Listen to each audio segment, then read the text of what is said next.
सितारों से आगे जहाँ और भी हैं, सितारों से आगे जहाँ और भी हैं, अभी इश्क के इम्तिहान और भी हैं।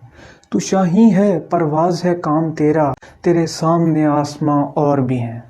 तो चलिए इकबाल की इसी मोटिवेशनल एंड इंस्पिरेशनल शायरी के साथ हम आज की वीडियो का आगाज़ करते हैं। तो आज हम स्टडी करेंगे mayor of bearing capacity theorem के हवाले से। तो चलिए गाइस, हम सबसे पहले देखते हैं कि मेयर ऑफ कौन थे। तो मेयर ऑफ एक जर्मनी के सिविल इंजीनियर थे जिन्होंने अपनी डिग्री अपनी ग्रेजुएशन यूनिवर्सिटी ऑफ लंदन से की थी और उसके बाद 1953 में ये कनाडा माइग्रेट कर गए थे और इन्होंने कनाडा में बहुत सारी सर्विसेज प्रोवाइड की थी। इनकी रिसर्च जो थी वो जियो टेक्निकल इंजीनियरिंग के हवाले से थी। जो हमारे पास सॉइल फेलियर होता है और बेयरिंग कैपेसिटी की जो हम फाउंडेशन हम कैसे फाइंड करते हैं उसके हवाले से इनकी रिसर्च थी और उसकी बेस पर इन्हें काफ़ी अवार्ड्स मिले। इन्होंने कनाडा की तरफ से ऑर्डर ऑफ द कनाडा, जो कनाडा का एक बहुत बड़ा अवार्ड होता है, वो इनको मिला। Same is the case with centennial medal award वो इनको मिला था। दूसरा queen silver and gold jubilee award भी इनको मिले थे। तो इनकी बहुत सारी कंट्रीब्यूशन थी, खासतौर पे सिविल इंजीनियरिंग की जियो टेक्निकल इंजीनियरिंग के हवाले से।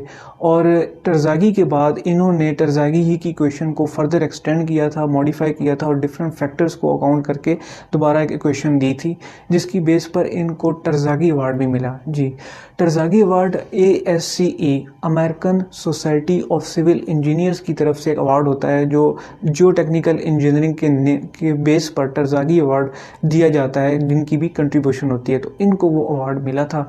नेक्स्ट जो है, टरज़ागी लेक्चर देने का भी इनको मौका मिला था जो जियो टेक्निकल इंजीनियरिंग के हवाले से था, जो इनकी रिसर्च बेस था। तो ये हमने सारा बैकग्राउंड देख लिया कि क्या किस तरह से इन्होंने कंट्रीब्यूट किया और इनकी सारी फील्ड जो थी वो जियो टेक्निकल इंजीनियरिंग थी और उसकी बेस पर ही इनका नाम आज भी फाउंडेशन इंजीनियरिंग में लिया जाता है। तो चलिए हम नेक्स्ट फिर थ्योरी के बारे में बात करते हैं कि इनकी थ्योरी क्या थी और किस तरीके कौन सी इन्होंने क्वेश्चन दी थी और क्या क्या इन्होंने टरज़ागी से differ. So guys, mayor of ने बेसिकली 2 इक्वेशंस दी थी हमारे पास और वो 2 इक्वेशंस डिफरेंट 2 केसेस के लिए। फर्स्ट केस हमारे पास ये है कि जब आपकी फाउंडेशन पर जो लोड अप्लाई हो रहा है वो वर्टिकल लोड हो। एंड सेकंड कंडीशन हमारे पास ये है कि जब वो इंक्लाइन लोड हो। मींस हमारे पास जब वर्टिकल लोड होगा तो हमारे पास सिर्फ वर्टिकल कंपोनेंट होगा, उसका कोई हॉरिजॉन्टल कंपोनेंट नहीं होगा। और जब हमारे पास इंक्लाइन लोड होगा तो मींस उसको हम 2 कंपोनेंट्स पे डिवाइड कर सकते हैं, एक वर्टिकल कंपोनेंट, एक हॉरिजॉन्टल कंपोनेंट। तो उन्होंने ये 2 इक्वेशंस हमें दी थी और हमारे पास जो अजम्पशन आती है मेयर ऑफ के केस में वो स्टिफ फुटिंग की आती है। मींस कि उन्होंने स्टिफ फुटिंग के केस में हमें ये 2 इक्वेशंस दी थी। एंड स्टिफ फुटिंग क्या होती है? स्टिफ फुटिंग एक ऐसी फुटिंग को हम समझ सकते हैं सिंपलर लैंग्वेज में जिसकी लेंथ उसकी विड्थ से काफ़ी ग्रेटर होती है। हम कह सकते हैं कि length is greater than 5 times of the width of the footing. That footing is called as stiff footing. So in case of stiff footing, we will consider the equation of Mayer of bearing capacity. ये हमारे vertical load के case में एक equation है, Q ultimate is equal to CNC SC DC plus Q not NQ SQ into DQ plus 0.5 gamma B N gamma into S gamma. तो हम इस equation को देखते हैं कि इसमें क्या क्या फैक्टर्स हैं। तो टरज़ागी के बाद मेयर ऑफ ने जब ये क्वेश्चन दी तो उसमें उन्होंने 2 टाइप के फैक्टर्स इस क्वेश्चन में कंसिडर किए। वो है हमारे पास S और D फैक्टर। अब ये क्या है?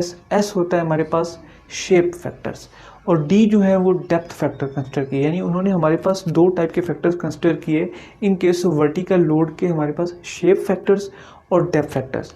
तो वो तीनों शेप फैक्टर्स यहाँ पे बेयरिंग कैपेसिटी फैक्टर्स के साथ SC SQ और S गैमा की फॉर्म में यहाँ पर हमारे साथ आ गए।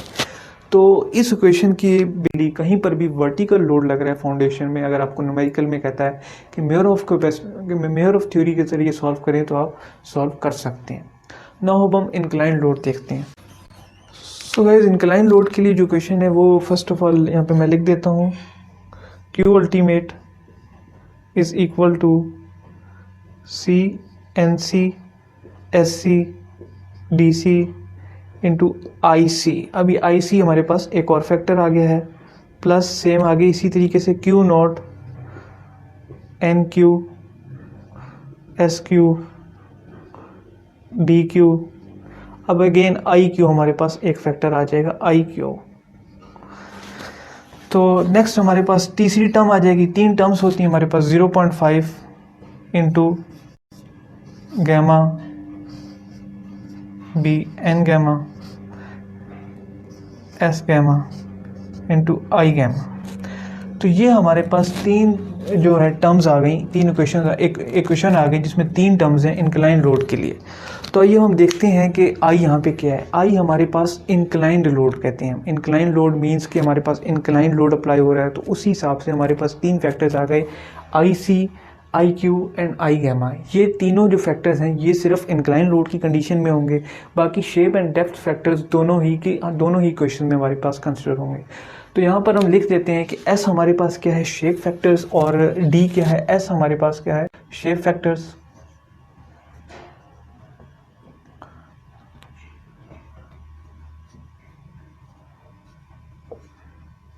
Shape factors. सेम हमारे पास जो डी है वो डेप्थ फैक्टर्स हो गए, और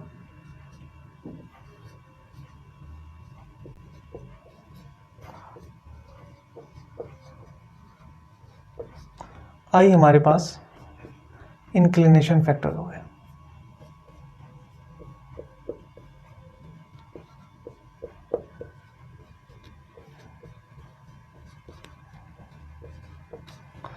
तो ये हमारे पास 3 टाइप के फैक्टर्स हैं, S factor, D factor and I factor.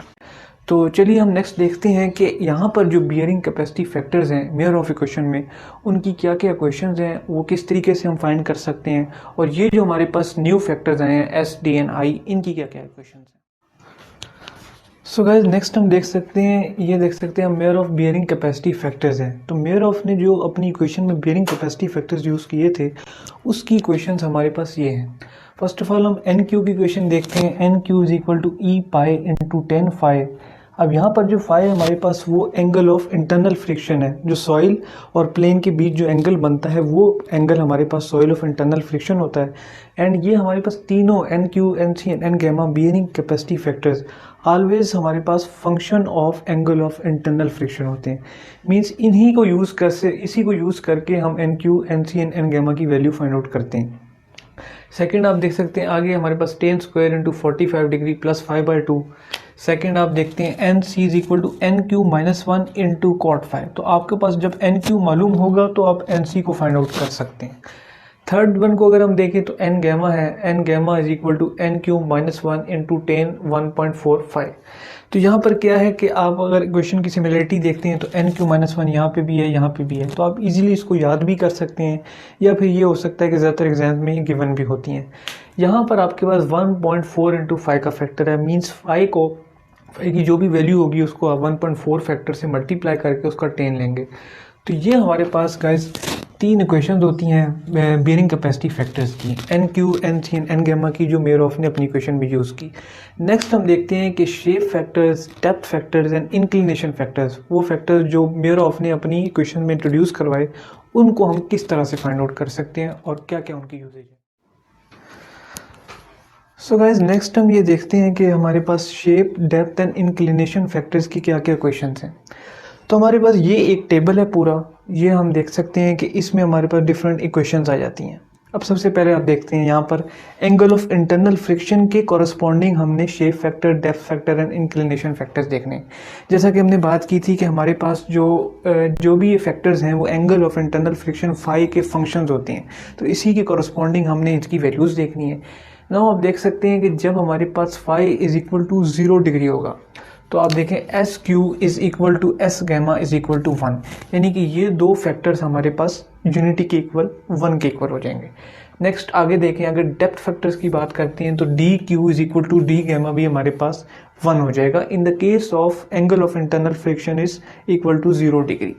Third अगर देखते हैं तो इंक्लिनेशन फैक्टर आई गैमा, जो हमारे पास मेयर ऑफ इक्वेशन में जो भी हमने देखी है यूज़ हो रहा था इंक्लाइन लोड के केस में। ये दोनों फैक्टर्स हमारे पास वर्टिकल लोड में भी हैं, बट इंक्लाइन लोड में हमारे पास एक एक्स्ट्रा फैक्टर है इंक्लिनेशन फैक्टर, उसकी वैल्यू 0 आ जाती है, आई गैमा की वैल्यू 0 है। अब यहाँ पर ये एक इम्पॉर्टेंट बात है कि फाई की वैल्यू जो है एंगल ऑफ इंटरनल फ्रिक्शन की वैल्यू डिग्री में है। अगर आपने डिग्री को मतलब आपने रेडियन में कन्वर्ट करना है तो फिर आप इसको सिंपली पाई बाय 180 180 डिग्री से आप इसको कन्वर्ट कर सकते हैं। तो ये एक सिंपल बात मैंने यहाँ पर इसलिए मेंशन कर दी कि अगर आपको इसमें कन्फ्यूजन हो, मीन्स कि हमारे पास जो भी वैल्यू आ रही है फाई की वो हम डिग्री के कॉरस्पॉन्डिंगली देखते हैं, बट अगर हमने रेडियन में जाना हो तो हम पाई बाय 180 डिग्री करते हैं इसको। आगे देख सकते हैं अगर फाई हमारे पास 10 डिग्री से ग्रेटर है तो ये कुछ इन्होंने रेंज बनाई हुई है और उसी रेंज को हम फॉलो करते हैं। अगर हमारे पास फाई 10 डिग्री से ग्रेटर है तो हमारे पास एस क्यू एंड एस जो हमारे पास शेप फैक्टर है, याद रखिएगा शेप फैक्टर हमारे पास एस से, डेप्थ फैक्टर डी से, इंक्लिनेशन फैक्टर आई से डिनोट होते हैं। तो ये factor 1 + 0.1 into K P into B over L. अब यहाँ पर S Q is equal to K P क्या है, ये हमारे पास coefficient of passive earth pressure होता है which is equal to 1 + sin phi over 1 - sin phi। तो इसकी वैल्यू हमारे पास के पी की 1 + sin phi over 1 - sin phi होती है। आगे आप देख सकते हैं बी ओवर एल ब्रैकेट में है, मीन्स कि आपकी जो विड्थ और लेंथ की जो रेशियो है वो आप यहाँ पे कंसिडर करेंगे। आगे अगर डेप्थ फैक्टर को देखते हैं तो D Q is equal to D gamma in case of angle greater than 10 degree आपके पास आएगा 1 + 0.1, जहाँ पे हमारे पास स्क्वायर रूट के पी है, स्क्वायर रूट के पी। ये K P again coefficient of passive earth pressure है एंड आगे डेप्थ टू विड्थ की रेशियो है, मीन्स डेप्थ फैक्टर में हम डेप्थ टू विड्थ की रेशियो कंसिडर करेंगे एंड शेप फैक्टर में हम विड्थ टू लेंथ की रेशियो कंसिडर करेंगे। और यहाँ भी आपके पास ये स्क्वायर रूट में आ रहा है coefficient of passive earth pressure. तो ये आपके पास इन तीनों इक्वेशन में यूज़ हो रहा है। अब आप देख सकते हैं आई गैमा इंक्लिनेशन फैक्टर में 1 - थीटा ओवर फाई का होल स्क्वायर। यहाँ पर हमारे पास सवाल पैदा होता है कि थीटा ओवर फाई, थीटा यहाँ पे क्या है, तो नोट कर लीजिए कि थीटा हमारे पास एंगल ऑफ लोड है। एंगल ऑफ लोड क्या होता है कि हमारे पास 2 टाइप के लोड्स कंसिडर हो रहे हैं। जो लोड का इंक्लाइंड लोड है उसमें एक हॉरिजॉन्टल कंपोनेंट है, एक वर्टिकल कंपोनेंट है। तो आप सिंपली उसको ऐसे फाइंड कर सकते हैं कि theta is equal to tan inverse QH over QH divided by QV। अब यहाँ पर क्या है कि आपके पास जो हॉरिजॉन्टल कंपोनेंट है लोड का उसको हम QH से डिनोट कर रहे हैं और वर्टिकल कंपोनेंट जो लोड का उसको QV से डिनोट कर रहे हैं। तो सिंपल आपने tan inverse QH over QV से थीटा की वैल्यू हमारे पास आ जाएगी, इसको हम एंगल ऑफ लोड कहते हैं। तो वो हमारे पास इस इक्वेशन में यूज़ हो रहा है। नीचे आपको पता है कि हमारे पास फाई है। तो थर्ड अगर हम देखते हैं कि किसी भी एंगल पे, यानी कि अब यहाँ पे स्पेसिफाई मेंशन नहीं किया गया कि किस डिग्री पे है, बट ये कि 0 से ग्रेटर है, कौन सा एंगल है हमें नहीं पता। तो उसके लिए जो जनरलाइज्ड इक्वेशन दी हुई है वो है SC is equal to shape factor में 1 + 0.2 into KP into width to length ratio. Same again जैसे शेप फैक्टर में width to length ratio consider की जाती है, यहाँ पर 0.2 का फैक्टर है, ये again KP is equal to 1 + sin phi over 1 - sin phi। ये मैं यहाँ पे लिख भी देता हूँ, KP is equal to 1 + sin phi over 1 - sin phi। तो ये फाई हमारे पास यही वाला फाई है। तो ये KP की हमारे पास इक्वेशन है, इसी को हमने इसमें यूज़ करते हुए SC की वैल्यू निकाल सकते हैं। तो नेक्स्ट हम देखते हैं डेप्थ फैक्टर में, ये देख सकते हैं 1 + 0.2 स्क्वायर रूट KP, यहाँ पर जो भी आ रहा है KP में स्क्वायर रूट आ रहा है। नेक्स्ट डेप्थ टू विड्थ की रेशियो। अगेन अगर थर्ड में देख सकते हैं इंक्लिनेशन फैक्टर, तो वहाँ पे आप देख सकते हैं IC is equal to IQ is equal to 1 - theta by 90 degree का होल स्क्वायर। तो ये थीटा और फाई हमारे पास दोनों यहाँ पे डिग्री में। तो ये हमारे पास इक्वेशंस हैं